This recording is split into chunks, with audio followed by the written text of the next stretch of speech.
I'm starting to process that we're having a little boy. I looked at this baby as just, it was a surprise for us. So we didn't have any wishes or expectations or anything. We just, and I mean, of course you learn that, you know, when you have a little boy, you love that little boy for who he is. And then when you have a little girl, you love that little girl for who she is. And it doesn't even matter if it's a boy or a girl, because you only see the child, and that's what matters. And you see how that child has added to your family. And I can't imagine my family without Callum or without Linnea. And the kids are going crazy with Roman right now.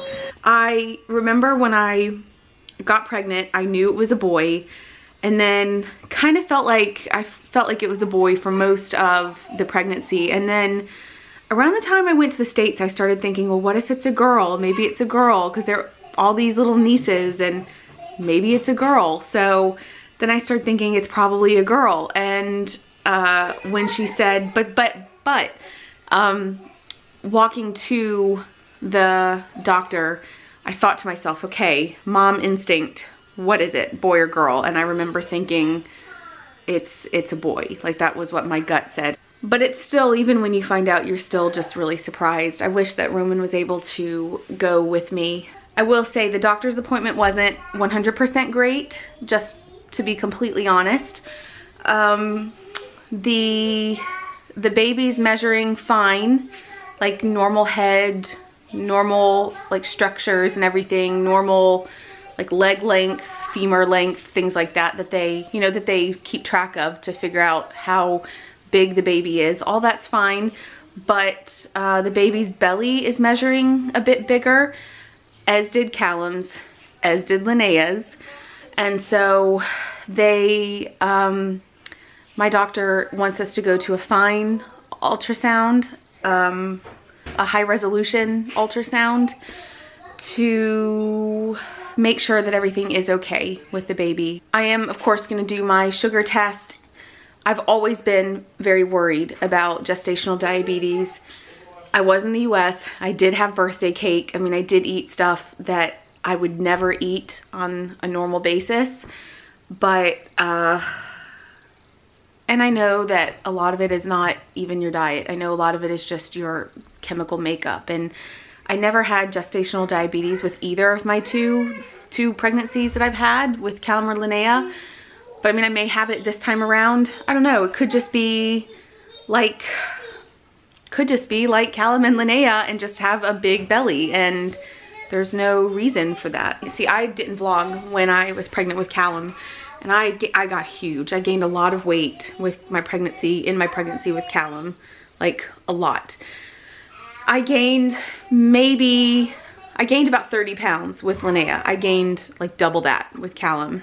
And this pregnancy is shaping up to be a lot like Callum's. I am bigger, I'm heavier, I'm more swollen. I don't know what it is, but it's like adding that testosterone to my blood.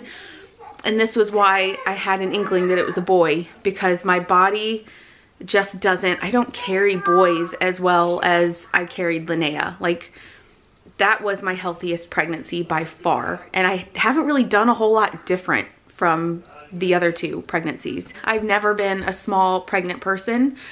And part of that is just genetics, and a part of that is just being short-waisted. And so I carry weight obviously in a different way than somebody who's 6 feet tall and has the space.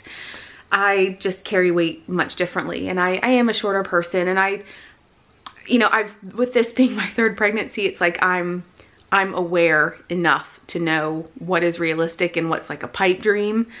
I've never been a pregnant person with like a little small basketball belly ever. But I will say that things like my lipedema have flared up. I gain weight in places because of this terrible, terrible, terrible condition that most people don't, and they don't have to worry about it. But for me, every time my legs get a bit bigger, it's like that's the new normal, because I can't just lose that weight. It's there.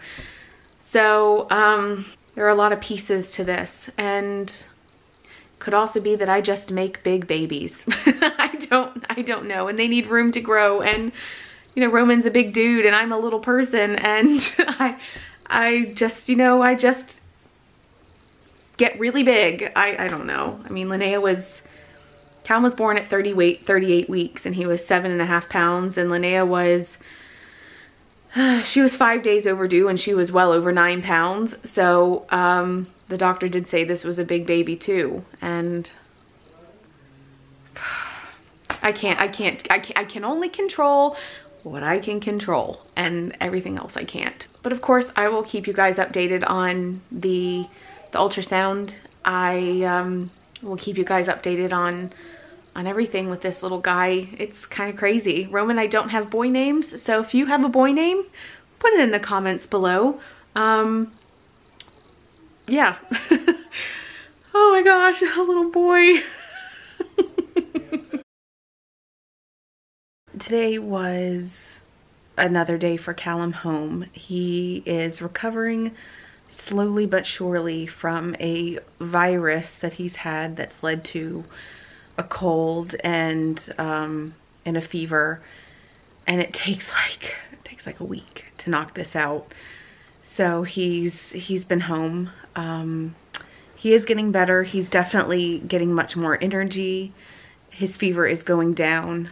It's been exhausting. I'm exhausted, and I'm just very much so ready for everybody to be back on schedule and for everybody to be back to their routine, so that I can rest and that I can take care of myself a little bit more than I have been in the last few weeks. And just, yeah, I mean, you can't really help things like sickness and stuff. It happens. And in many ways, it has been nice to have some time with Callum.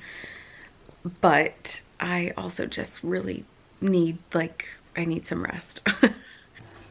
Say, skeleton Frank! There's our skeleton Frank! I caught Halloween skeleton Frank. Yes, yes. Kids, what are we having for dinner? Potatoes, chicken bread. Zucchini. I made like a mixed vegetable pan. Some chicken, and then some bread. And Roman and I have salad. This is my special bread, so I don't eat that bread. And then we got this from Reva, which I love. It's like just different things to put on bread. Olives and dried tomatoes and stuff like that. I like Frank. You like Frank? I do too. I don't, because he's a baddie. He's a baddie? What do you think? Is he a baddie or a goodie? Baddie. A skeleton. A skeleton. A baddie. He's a baddie. He's just hanging out.